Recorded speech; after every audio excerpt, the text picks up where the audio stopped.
Hello, this is Billy Core from the Nostalgia Mall, and it's been a year since we've done this. These don't come around much anymore these days, but we have another Packard Bell to add to our collection today. This is the Packard Bell Platinum I. I've owned several of these over the years, but foolishly sold them all.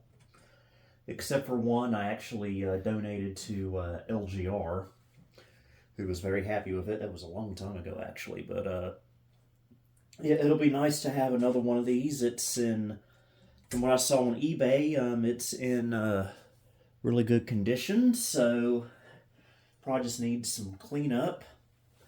So let's go ahead and crack her open. This comes from Michigan. Where exactly in Michigan, I do not recall. St. Joseph, Michigan, okay.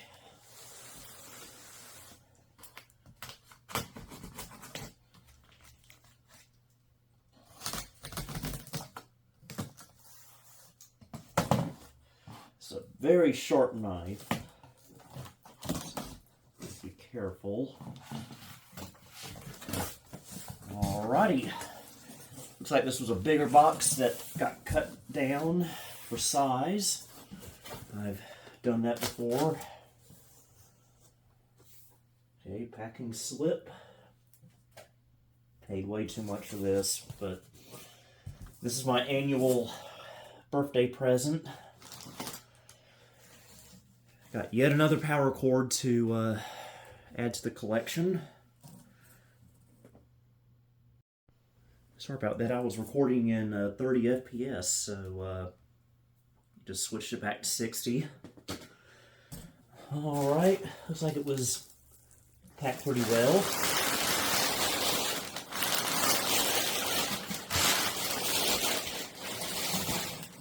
Alright, got our first glimpse of it. So let's lift her out. Ugh.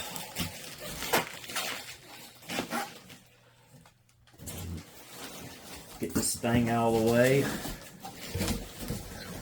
That will be going straight to the dumpster.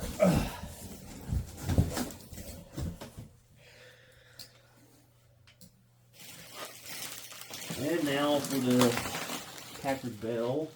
Let's see if we can get the bubble wrap off of it.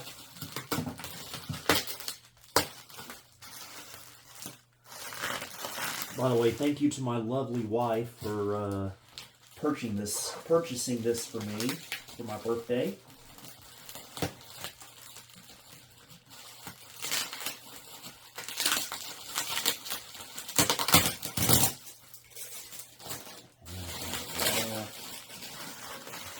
I always like to look at the back of it, the front of it last when I unbox these computers.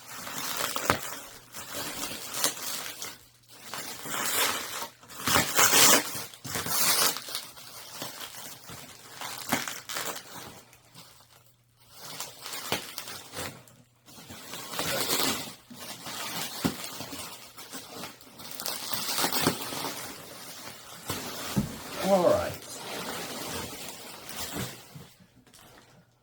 we have got it open. Let's get our first look at it.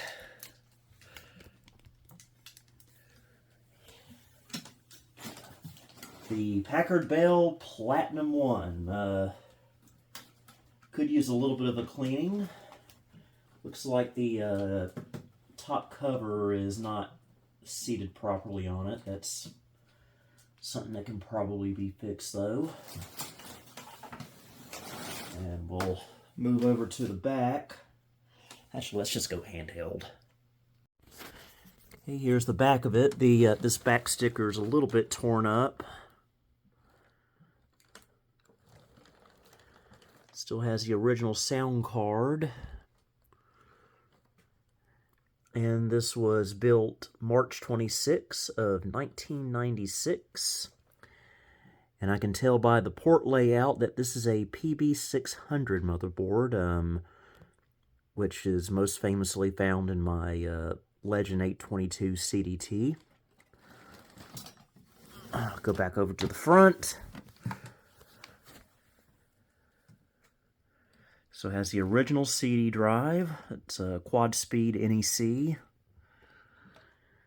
And here's the original spec sticker. It has a Pentium 133.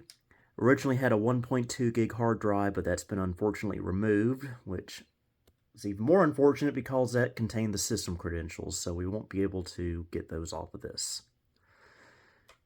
16 megs of RAM, don't know if that's been updated or not. Quad speed CD-ROM, all that good stuff, designed for Windows 95. And our pretty little Platinum I badge. So yeah, this will need to be cleaned up a little bit. But I'm a little too anxious right now. We got to get this thing fired up. Okay, I got it hooked up over here in place of the Legend 1540 Supreme. Very similar computer, actually. Now, the cool thing about these Packard Bells with the PV600 motherboard, it has a coin cell battery, but it's soldered to the motherboard. But the thing is that I have never encountered one that was dead. I don't know how that is, so I am not going to be surprised if we turn this on and the computer clock is still working. So, without further ado, here's the ribbon cutting of the Packard Bell Platinum I.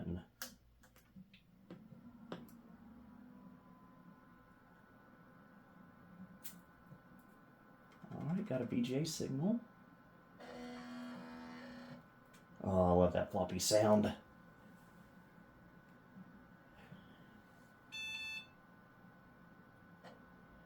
Yep, no operating system found. I was expecting that. But let's reboot. And we will see if the date and time is accurate.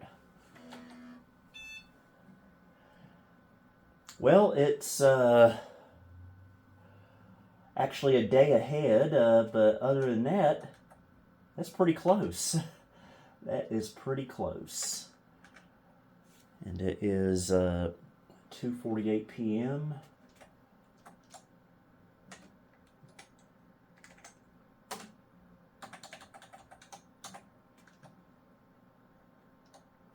So yeah, we are looking pretty.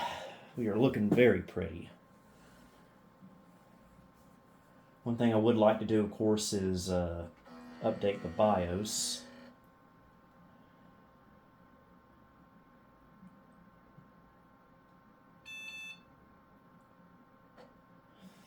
Let me see if I can find the BIOS update disk for this computer. Okay, I thought I had a BIOS update disk for the PV600, but apparently my disk went missing, so I had to write another one, but we're ready to go to find out if we have a functional floppy drive.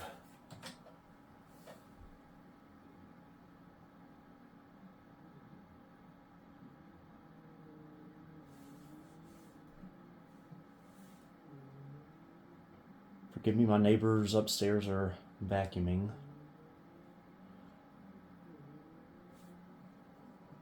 Now let's just give it a reset. It might have gotten hung on the operating system not found thing.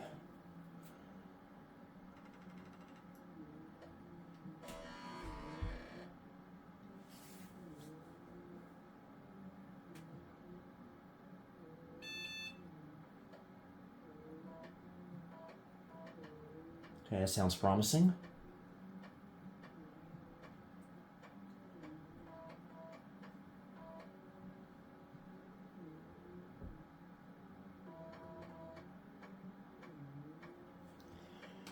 Okay, so it sounds like we have a working floppy drive. That's always a relief.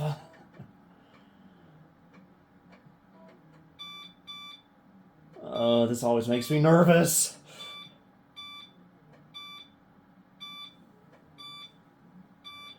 Please don't cut the power off, Duke Power.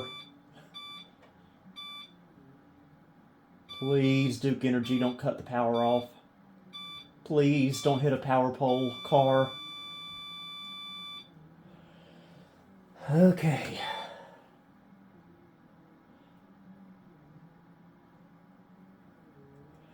Alright, we went from 1.17 to 1.20. I believe if what this does, primarily, if we ever desire so, we can have a hard drive up to 8 gigabytes in here now. So that's the big pro for the BIOS update. Okay, so let's crack this computer open and take a look at the goodies therein. Besides, I need to clean it, put a drive in here, and realign this cover. And if this cover is toast for whatever reason, I have a spare.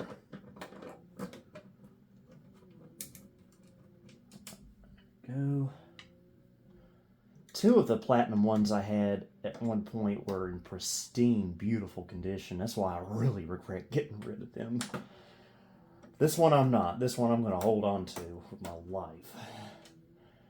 These are very special computers in the Packard Bell model lineup. This was the first in the Platinum series that came out in early 1996. So this is kind of a little bit of history, I guess. But it's not the first to use this case design, though. They were using this case design before the Platinum series was around. They started using this designer tower case, I think around late 1995.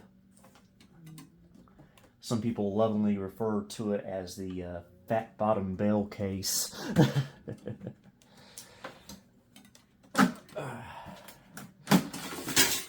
And there we go.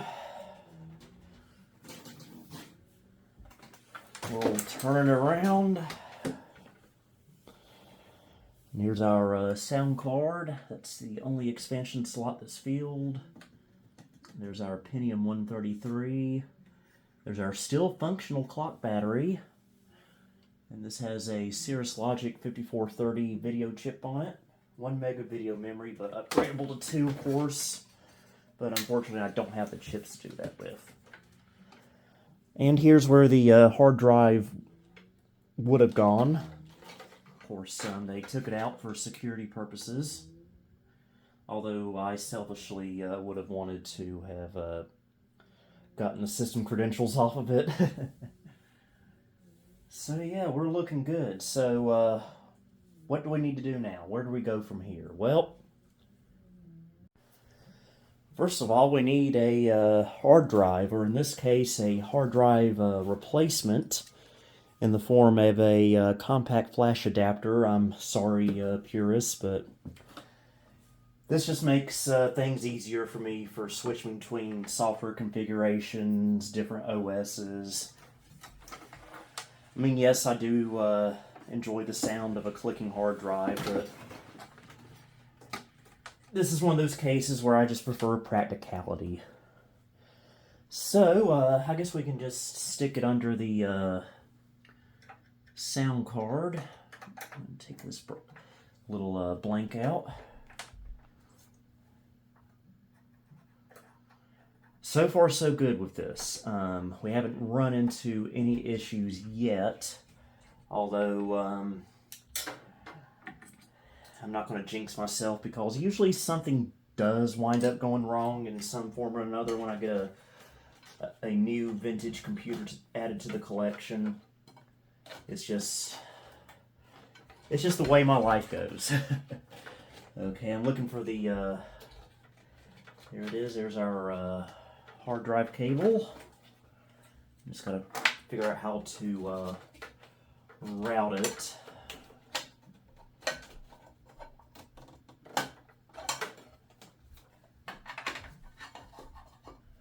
Perhaps if we do this.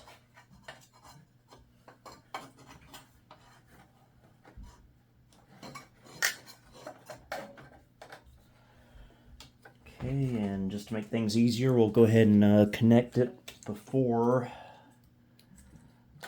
screwing it in. By the way, the CF card I'm using is a 2 gig, which will be an upgrade for this because it originally had a 1.2 gig hard drive in it.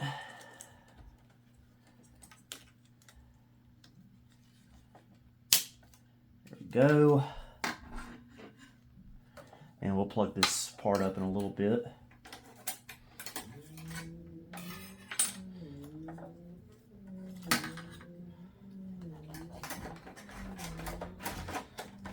Okay.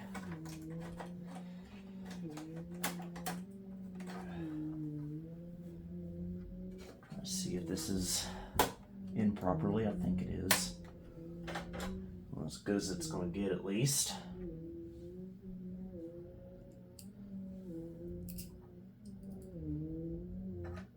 Okay, go ahead and put this in. Interestingly, these Platinum Is you could get in 3 different motherboard variations. This one's the PB600, but you could also get it in the 570 version, more commonly known as the Hillary motherboard. And you could also get it, I believe, in a PB640 configuration, which is the motherboard that I have in my corner desktop. Okay, CF card is installed. Now we just need to connect our Molex power. Like I always say, better Molex than no Lex.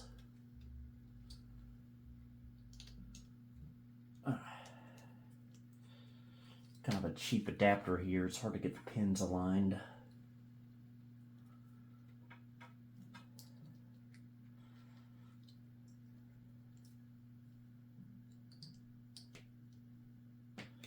There we go.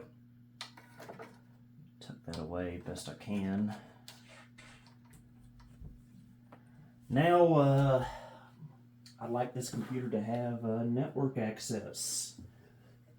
And over here I have one of my favorite network cards in the world. The 3Com PCI network card. So we'll go ahead and add this to one of the PCI slots.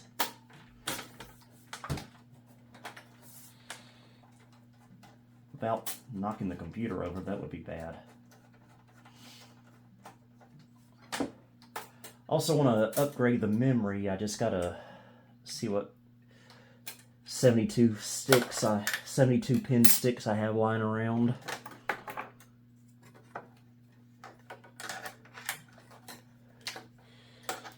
Okay. A little awkward with the ribbon cable there.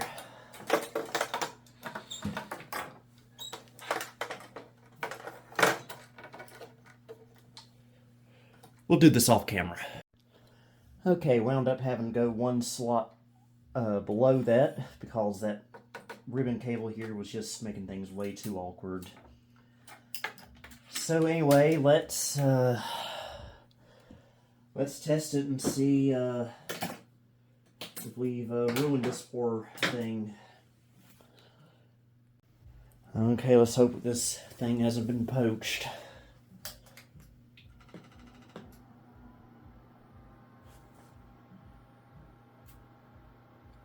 Okay, we get a signal at least. Boy, that is a loud floppy drive. I love it. Oh no. I've had this happen before, and it's not easy to deal with either. Let me do some troubleshooting. Okay, did a little tearing apart, but we actually lucked out today. All I had to do was just move the network card to another PCI slot, and that took care of it. And while I was taking it apart, I took the opportunity to wipe down and wash parts of the computer. It looks a lot cleaner. I haven't put it back together yet because I'm not quite done. I did upgrade the memory to about 48 megs of memory, so nice little upgrade. And I think just because this drive is a little bit slow and these can be a little bit flaky at times, I am going to replace this CD-ROM drive with this one. The annoying thing about these designer tower Packard Bells are these drive rails. If you don't have these, you ain't mounting anything in there. So let's transfer these drive rails over.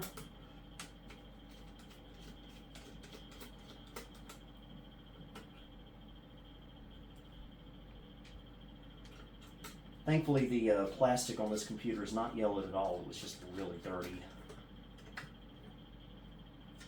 So retro brighting is not necessary.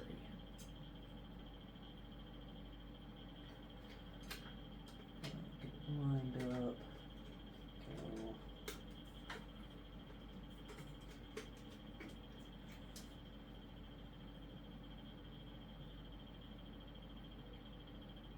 Where did I put that other screw?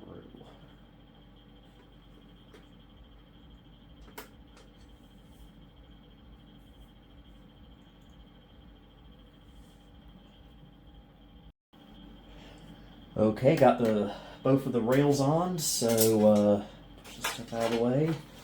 We can go ahead and slide it in like so, not backwards, for goodness sake.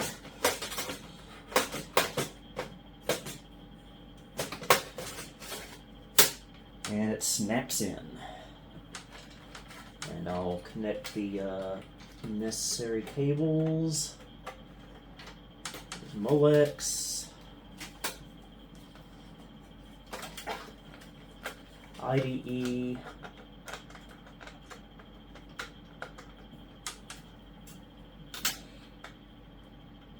come on, there we go, and last but not least, the CD audio cable. Alright, I guess now we can go ahead and put this back together. Well, never mind about all that. The resource allocation conflict error is back for no apparent reason. It was working fine. I haven't done a thing to this except put the plastic back on, so I don't know what's going on. I might just have to go with an ISA Ethernet card. This is annoying. Okay, I think I got that sorted out. Unfortunately, we do have to forego the 3Com card. However, I did find another PCI card. It seems to be working. It's a Realtek branded one, so hopefully that will do the trick. Right now, we've got to put an OS on here. And we're going to restore from a Packard Bell Master CD that was put out the same month this computer was manufactured. Now, don't you give me that error. Thank you. It's actually booting from the CD, but yet it's not going to work because it still won't be able to pick up the CD driver because this is a non-Packard Bell drive.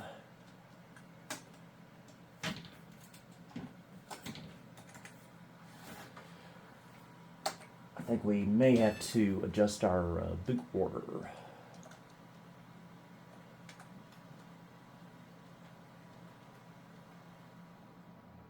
Or not.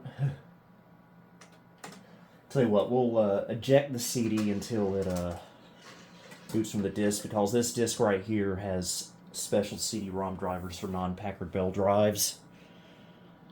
These are very handy, by the way.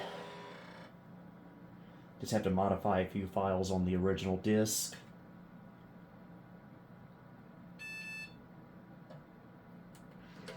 Okay, booting from the floppy. Now we can put that back in.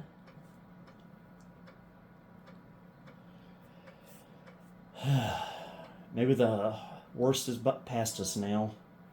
I hope, at least.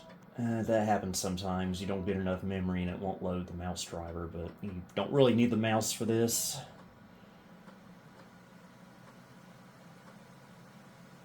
One thing I forgot to add to this computer, you notice the media select panel is gone. That's because this Packard Bell Platinum I came with a fast media remote. I actually forgot to hook that up. I've got it over there. I'll do that while it's restoring. Format and restore.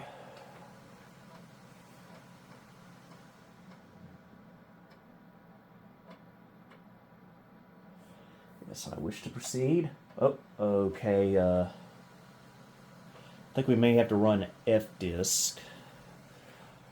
I forgot, this is the same CF card we used the other day to install Windows NT 4 on. So it's probably not liking that partition table.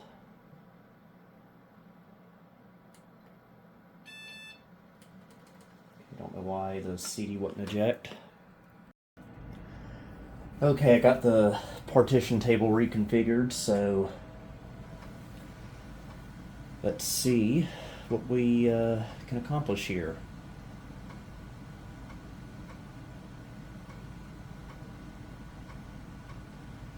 Being a CF card, it should... What?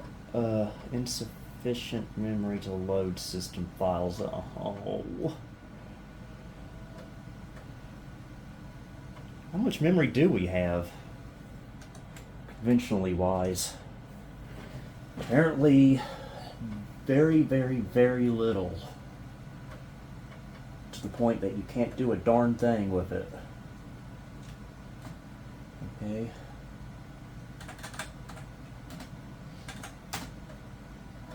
Let's just format it like this.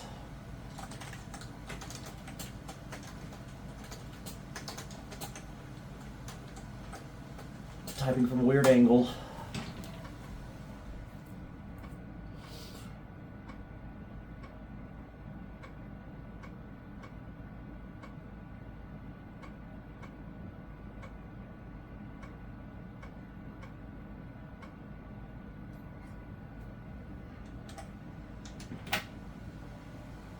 There we go. Now we got to reboot again. Okay, try number 3. Just going to try to format again, but it won't be able to, but it's okay this time since we were able to do it ourselves.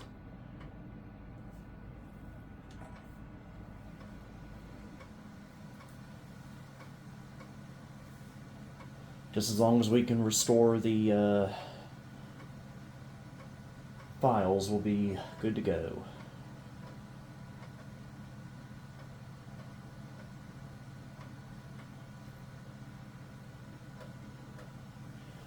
Okay, I need to check and see what the format number for this computer is. The last Platinum I had, I actually wrote it down. I keep a list of all this stuff.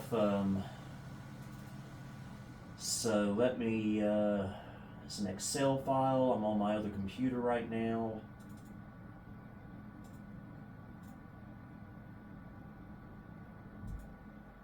Okay,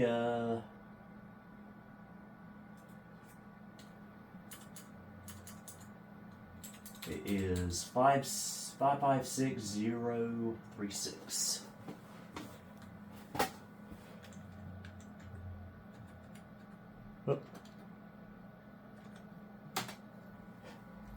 Alright, and we'll just copy the files over. Okay, restoration just finished. And I got our fast media remote over here as well. Receiver up on the monitor where it belongs.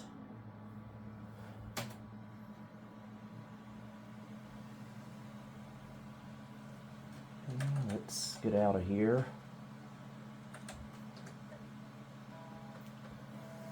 And hopefully we'll be able to boot into Windows 95.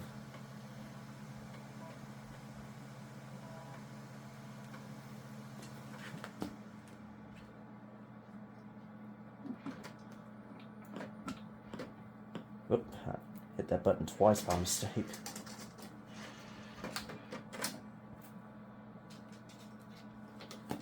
I'm always a little bit nervous I'll get that error again when it goes through here.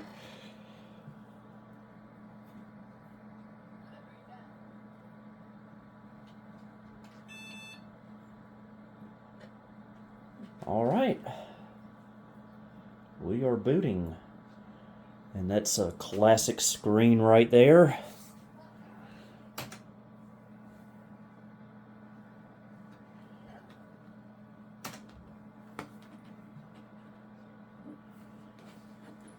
I'll detect the sound card. This is a very picky program. If it doesn't detect a Packard Bell sound card, it will just stop right here and you can't go any further.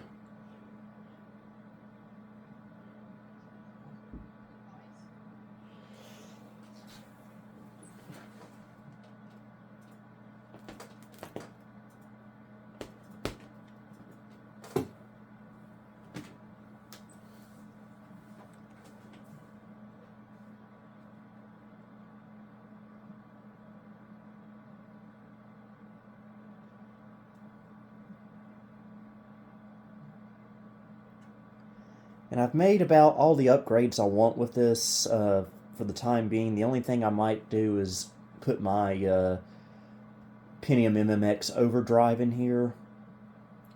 But it's in another computer right now and I don't feel like getting it out. So once I do that, I'll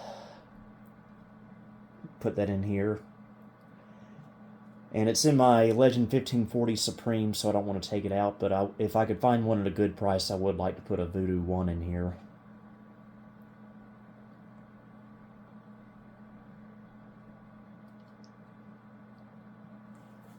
Alright, what's some user information?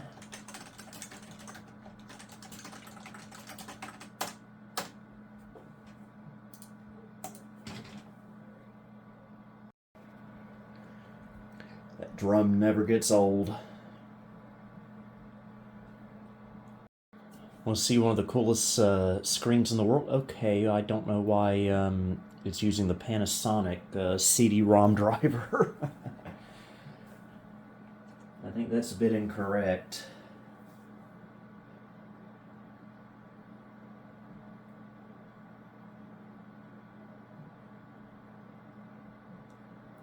Maybe that last Platinum one was just slightly different.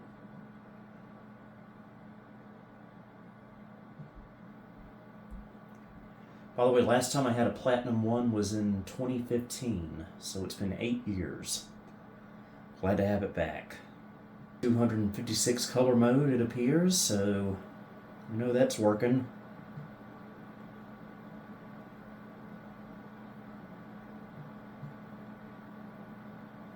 But Windows has to finish doing its setup process. So have patience, folks. Yeah, here we go. Sound works. So everything's looking promising.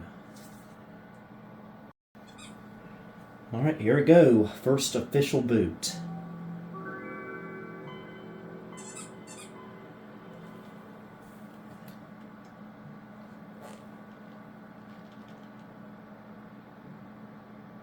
Welcome from Packard Bell. We offer you 2 computing environments to choose from: Packard Bell's Navigator and Microsoft Windows. You may also begin by taking a quick lesson on using the mouse. And when you hear the offer to take a lesson on using the mouse, that's a sign that everything's going to be okay. Yep, date and time still good. Go to our system properties. And a typical communication support conflict that a lot of these Packard Bells have means nothing. Yeah, we are looking good. Looking really good. Okay, for some reason, sometimes I have to manually install the Fast Media Remote driver. You would think with it coming with this computer, it would work right out of the box, but oh well.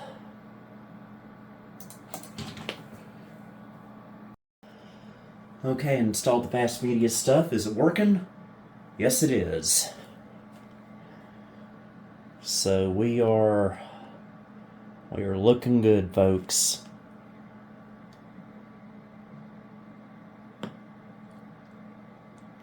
Volume control working. That popping noise you hear when the computer starts is the modem activating.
Okay, I guess that'll do it for this video. By the way, I don't think I said it at the beginning of the video, so this was part of our Packvember series. And we have one more to go after this one. And here's, by the way, here's how it looks after its cleanup. It looks a lot cleaner, I must say. Anyway, I hope everyone has a happy Thanksgiving tomorrow. And until then, this is Billy Core, signing off. Thank you for visiting the Nostalgia Mall. If you liked what you saw, please like, subscribe, and follow me on Facebook and X. You may also support me on Patreon if you'd like. Until next time, this is Billy Core, signing off.